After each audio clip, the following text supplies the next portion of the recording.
بسم الله الرحمن الرحيم الحمد لله وكفى والصلاة والسلام على الحبيب المصطفى صلى الله عليه وعلى آله وسلم تسليما كثيرا. صل وسلم على محمد. إن الله وملائكته يصلون على النبي يا أيها الذين آمنوا صلوا عليه وسلموا تسليما. إخواني أخواتي السلام عليكم ورحمة الله وبركاته. Que la paix d'Allah subhanahu wa ta'ala, sa miséricorde et ses bénédictions soient sur vous, mes frères et sœurs, partout dans le monde. Bonjour, bonsoir, bonne élévation, bonne détermination, bonne remise en cause, bon sens des responsabilités, bon, ce que vous voulez, mes frères et sœurs, partout dans le monde, qu'Allah vous accorde et nous accorde la guidée et ses délices. Un rappel écrit par notre frère Abdurrahman Al-Ayyashi, qu'Allah le bénisse et qu'Allah lui accorde la victoire, ainsi que nos frères et sœurs en Syrie.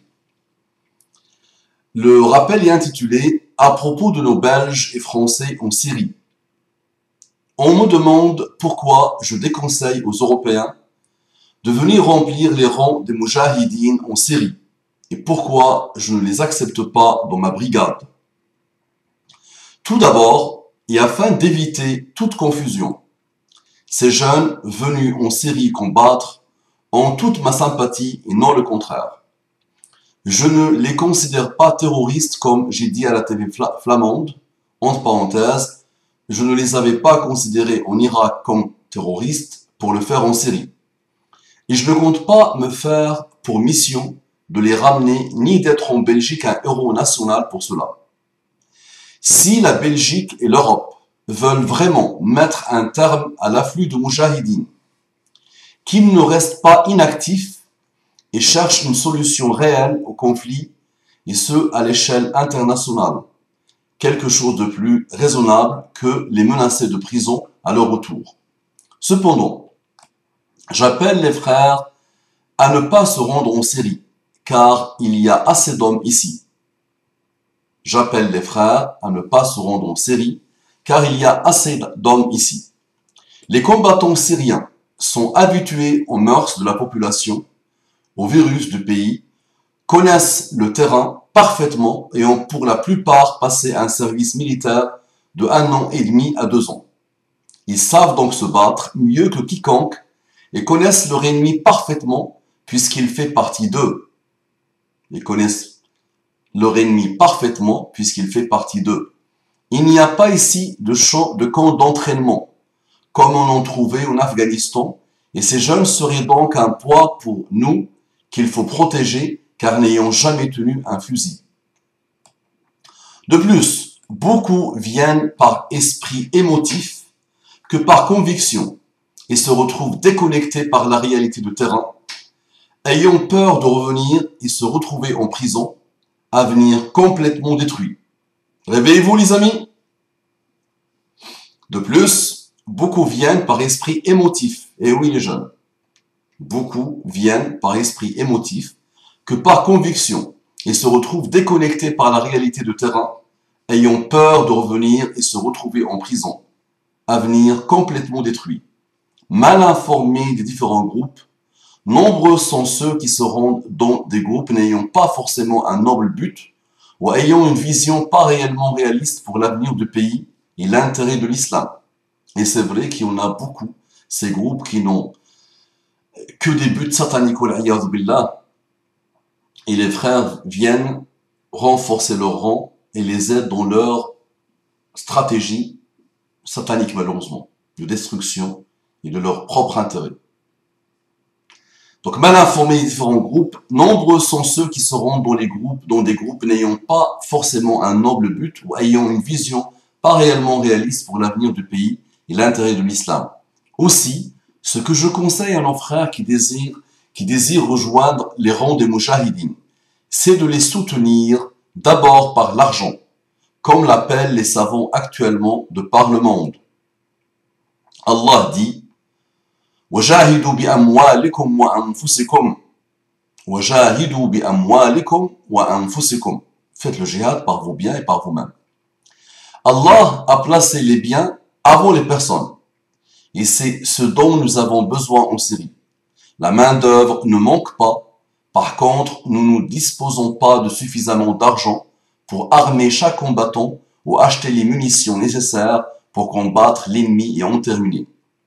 Que dire alors de jeunes venant sans 1 euro en poche, surtout que les groupes islamiques, comme le mien, appelant au retour de l'islam après la chute du régime, sont boycottés par l'Amérique, au profit de groupes laïques ou sans objectifs politiques ou religieux. Selon Zayd ibn Khalid, le messager de Dieu, sallallahu alayhi wa sallam, salli ala Muhammad, a dit: celui qui équipe un combattant sur le sentier d'Allah, c'est comme s'il avait participé au combat. Et celui qui remplace dignement un combattant auprès de sa famille, c'est comme s'il avait participé au combat. Aussi, aider les combattants et leurs familles, comme l'ont conseillé les savants, cela sera plus adéquat à notre contexte. Wallahu a'lam. C'est un rappel de justice, d'équité et de sagesse. Donc voilà un mujahid, quelqu'un qui a donné sa vie pour son pays. Rappelons que Abdurrahman al-Ayyashi vivait en Syrie, maîtrise parfaitement les rouages et les codes de son pays, et il connaît le terrain.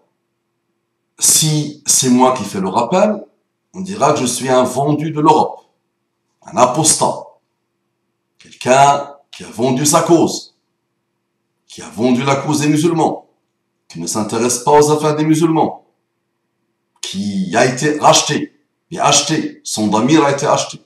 Là, c'est un frère, mujahid de terrain, pour qui j'ai un énorme respect, qui vous conseille. Donc, billahi alaykum ya akhwan, aidons la Syrie comme on peut, avec des fonds, avec tout ce qu'on peut, qui pourra les aider, Inch'Allah, à finir vite avec ce dictateur, avec ce despote, Bachar alayhi la'inullah. D'accord? Donc, ya ikhwan, Allah yajazikum bi khair, qu'Allah vous bénisse, mes frères. Regardez, j'essaye de me déployer comme je peux pour vous conseiller. Qu'est-ce que je gagne avec ça? Qu'est-ce que, si on fait un calcul pécunier, qu'est-ce que je gagne avec ça? Que des problèmes, que des attaques. Il y aura des gens encore qui vont encore enrichir la chaîne l'oasis de l'excellence par leur attaque, basse souvent, pour me dire tout et n'importe quoi malheureusement. Donc ce petit axe de mon frère, qu'Allah le bénisse, résume bien la situation. Déployez-vous dans l'humanitaire, apprenez dans l'humanitaire, apprenez dans des projets, apprenez à s'inscrire dans des projets humanitaires. Tu apprendras, wallahi, beaucoup de belles choses. Déploie-toi. En Europe, tu peux être très utile pour la cause syrienne, palestinienne et pour toutes les causes nobles dans le monde. Il y a beaucoup de causes nobles dans le monde. D'accord? Donc, billahi alaykum, soyez utiles. Et arrêtons de perdre cette jeunesse, de gaspiller cette jeunesse, votre jeunesse. Et wallahi, le risque est énorme. Le risque est énormissime. Je sais qu'il y aura toujours des gens qui vont dire oui, mais le risque, c'est pas grave. Il faut se donner pour Allah, pour la cause. Oui, c'est parfait. Mais vous connaissez pas ces jeunes.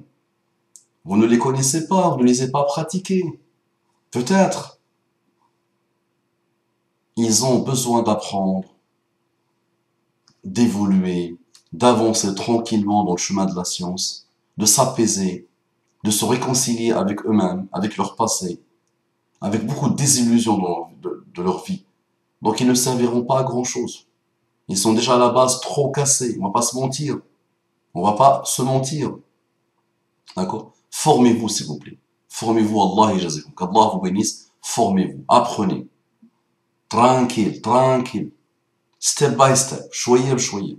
Ça viendra, Inch'Allah. Formez-vous.